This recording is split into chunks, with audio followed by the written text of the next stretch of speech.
दोस्तों, भारत और इंग्लैंड के बीच पहले टेस्ट 2025 के चौथे दिन हेडिंग्ले में क्रिकेट का ऐसा तूफान उठा कि हर फैन की सांसें थम गई कि एल राहुल और ऋषभ पंत ने बल्ले से इंग्लैंड के गेंदबाजों को धो डाला तो जसप्रीत बुमराह ने दिन के आखिरी ओवर में 3 विकेट चटकाकर पूरे मैच को पलट दिया।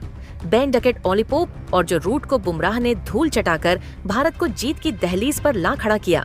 यह दिन टेस्ट क्रिकेट की खूबसूरती, ड्रामे और रोमांच का जीता जागता सबूत था। जी हाँ, इस वीडियो में हम आपको चौथे दिन के हर नाखून चबाने वाले पल और हाइलाइट्स की पूरी कहानी विस्तार से सुनाएंगे, तो वीडियो को अंत तक जरूर देखें।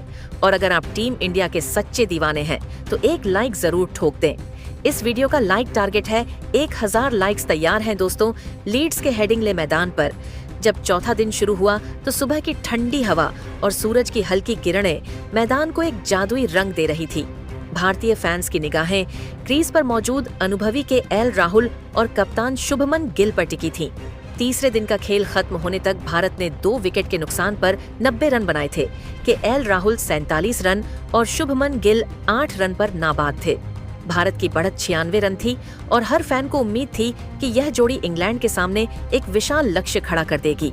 लेकिन क्रिकेट का खेल अनिश्चितताओं का मंच है और दिन की शुरुआत ने सभी को हक्का बक्का कर दिया। चौथे दिन का पहला ओवर लेकर आए इंग्लैंड के तेज गेंदबाज ब्राइडन कार्स सामने थे। भारत के युवा कप्तान शुभमन गिल, जिन्हें फैंस से बड़ी पारी की उम्मीद थी, कार्स ने अपनी पहली ही गेंद से माहौल गर्म कर दिया। ये एक शानदार लेंथ गेंद थी जो ऑफ स्टंप के बाहर पिच हुई, लेकिन तेजी से अंदर की ओर मुड़ी। गिल ने कट शॉट खेलने की कोशिश की, लेकिन गेंद उनके बल्ले के अंदरूनी किनारे से टकराकर मिडिल स्टंप को उड़ा ले गई।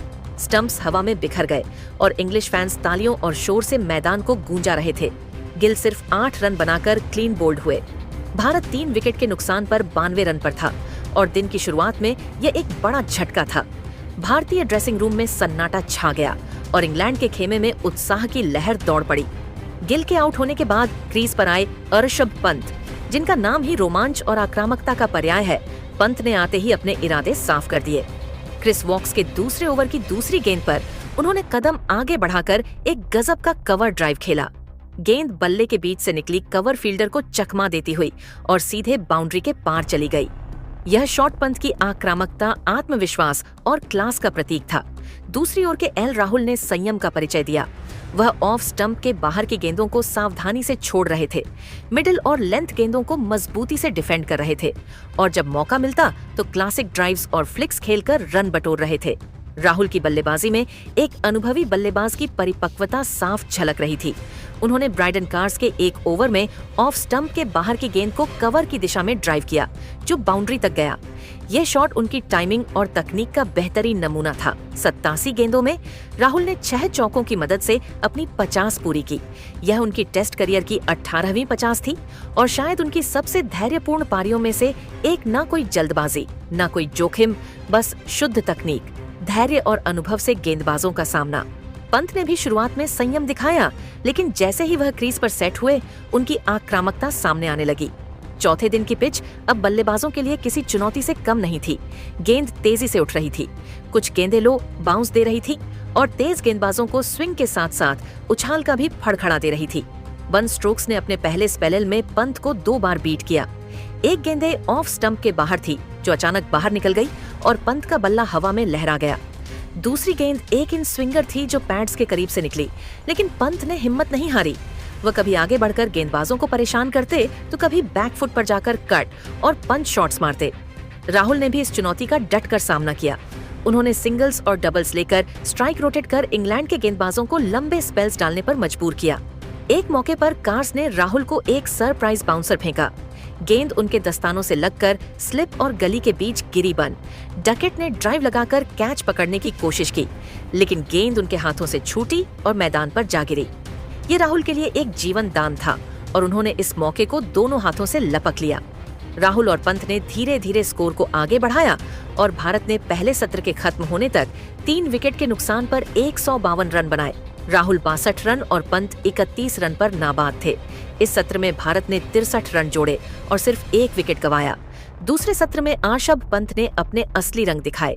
उन्होंने जोश टंक के 15वें ओवर में 3 बजेरे बाउंड्रीज निकाली। पहला चौका एक स्क्वायर कट था जो पॉइंट और गली के बीच से बिजली की तरह निकला। दूसरा एक शानदार पुल शॉट था जो मिड विकेट बाउंड्री तक गया। तीसरा एक क्लासिक कवर ड्राइव था जिसने कवर फील्डर को छकाकर बाउंड्री की सैर कराई।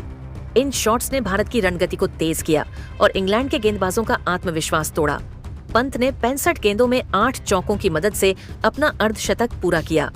यह उनकी इंग्लैंड में लगातार 5वीं 50 पारी थी जो एक ऐतिहासिक रिकॉर्ड बन गया। पंत की आक्रामकता यहीं नहीं रुकी। शोएब बशीर के 20वें ओवर में उन्होंने लगातार 2 गेंदों पर 2 लंबे जड़े पहला लॉन्ग ऑन की दिशा में गया जो स्टैंड्स में बैठे दर्शकों के बीच जा गिरा। दूसरा मिड विकेट के ऊपर से उड़ा जिसमें टाइमिंग और ताकत का ऐसा मेल था कि गेंदबाज बस देखता रह गया। स्टेडियम में भारतीय फैंस झूम उठे और इंग्लैंड के खेमे में सन्नाटा छा गया। भारत की बढ़त अब 200 रन के पार पहुंच चुकी थी और स्कोर बोर्ड तेजी से बदल रहा था कि एल राहुल भी अब अपने गियर बदल चुके थे। उन्होंने शोएब बशीर की एक ऑफ स्टंप की गेंद पर एक कट शॉट खेला जो पॉइंट की दिशा में बाउंड्री तक गया। फिर ब्राइडन कार्स के खिलाफ एक कवर ड्राइव खेला जो 3 रन दिला गया। 200 गेंदों में राहुल ने सिंगल लेकर अपना शतक पूरा किया। उन्होंने हेलमेट उतारा, बल्ला आसमान की ओर उठाया और पंत से गले मिले। यह शतक उनके करियर की सबसे यादगार पारियों में से एक था। राहुल ने इस शतक के साथ इंग्लैंड में टेस्ट मैचों में बतौर ओपनर सबसे ज्यादा 3 शतक लगाने का रिकॉर्ड बनाया। राहुल द्रविड़, सुनील गावस्कर और रवि शास्त्री जैसे दिग्गजों को पीछे छोड़ते हुए उनकी पारी में 12 चौके और 1 शामिल था। राहुल का यह शतक तकनीक, धैर्य और अनुशासन का शानदार नमूना था। पंत भी पीछे नहीं रहे। उन्होंने 90 रन के बाद और आक्रामक रुख अपनाया। जोश टंक की एक फुल लेंथ गेंद पर उन्होंने लॉफ्टेड कवर ड्राइव खेला जो बाउंड्री के पार गया। फिर क्रिस वॉक्स के खिलाफ एक स्क्वायर ड्राइव खेला जो 4 रन दिला गया। 110 गेंदों में पंत ने अपना शतक पूरा किया जिसमें 12 चौके और 2 शामिल थे। पंत इंग्लैंड में एक ही टेस्ट की दोनों पारियों में शतक लगाने वाले पहले भारतीय बल्लेबाज बने। यह एक ऐतिहासिक उपलब्धि थी जो उनकी परिपक्वता और आक्रामकता का सबूत थी। शतक के बाद पंत ने और तूफानी अंदाज अपनाया। उन्होंने शोएब बशीर की एक गेंद पर लॉन्ग ऑन की दिशा में तीसरा जड़ा जिसने इंग्लैंड के गेंदबाजों को हताश कर दिया। लेकिन क्रिकेट में आक्रामकता और जोखिम साथ साथ चलते हैं। 35वें ओवर में शोएब बशीर ने पंत को अपने जाल में फंसाया। गेंद एक फुल टॉस थी। ऑफ स्टंप पर पंत ने स्लॉग स्वीप खेलने की कोशिश की लेकिन गेंद ठीक से टाइम नहीं हुई। गेंद हवा में उछली और वाइड लॉन गॉन पर खड़े जैक क्रॉली के हाथों में समा गई। पंत 15 चौके 3 की मदद से 118 रन बनाकर आउट हुए। इंग्लैंड ने राहत की सांस ली लेकिन तब तक भारत 4 विकेट के नुकसान पर 310 रन बना चुका था। पंत की पारी को इंग्लिश दर्शकों ने भी खड़े होकर तालियां दी। उनकी इस तूफानी पारी ने भारत को एक निर्णायक स्थिति में ला खड़ा किया। राहुल और पंत ने 155 रनों की साझेदारी की जो भारतीय टेस्ट इतिहास की सबसे यादगार साझेदारियों में से एक बन गई। इस जोड़ी ने इंग्लैंड के गेंदबाजों को पूरी तरह बैकफुट पर धकेल दिया। राहुल ने अपनी तकनीक और संयम से तो पंत ने अपनी ताकत और आक्रामकता से इंग्लैंड को परेशान किया।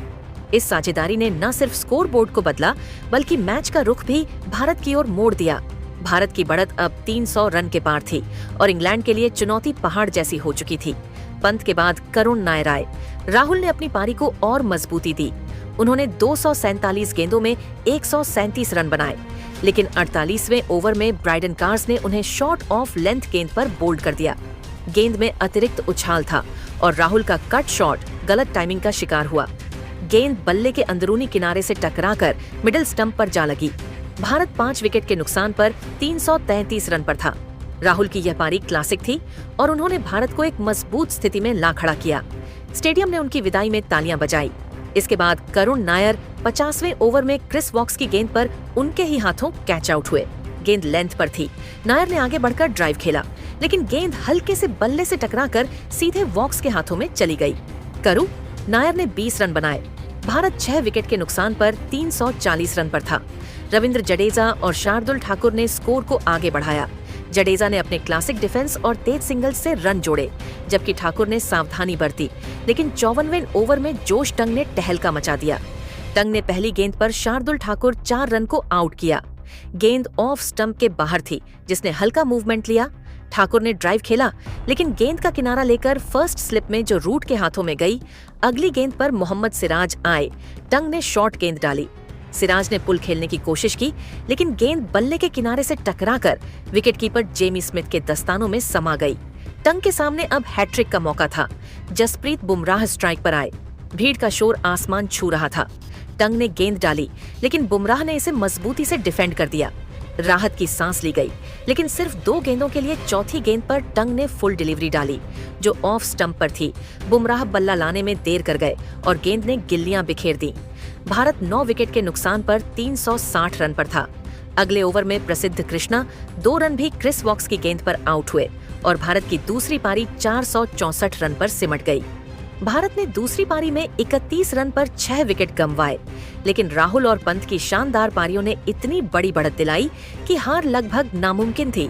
भारत की पहली पारी की 6 रन की बढ़त के साथ इंग्लैंड को 371 रनों का विशाल लक्ष्य मिला। 371 रनों के लक्ष्य का पीछा करने उतरी इंग्लैंड की ओपनिंग जोड़ी जैक क्रोली और बन डकेट पिच अब टूट चुकी थी। गेंद ग्रिप कर रही थी और स्पिनरों को मदद मिल रही थी। भारत के पास बुमराह, सिराज और जडेजा जैसे घातक गेंदबाज थे। बुमराह ने नई गेंद से शुरुआत की। उनका पहला ओवर बेहद टाइट था। गेंद ऑफ स्टंप के बाहर मूव कर रही थी, लेकिन क्रॉली और डकेट सतर्क थे। मोहम्मद सिराज ने दूसरे छोर से अंदर आती गेंदों से डकेट को परेशान किया। एक गेंद डकेट के पैड्स से टकराई और भारत ने एलबीडब्ल्यू की अपील की, लेकिन अंपायर ने नकार दिया। भारत ने रिव्यू लिया, लेकिन गेंद लेग स्टंप के बाहर थी। 5 ओवर तक इंग्लैंड बिना किसी नुकसान के 21 रन बना चुका था। क्रोली ने 1-2 खूबसूरत ड्राइव्स खेले, जिसमें एक कवर ड्राइव बाउंड्री तक गया। डकेट ने क्रीज पर टिककर भारत के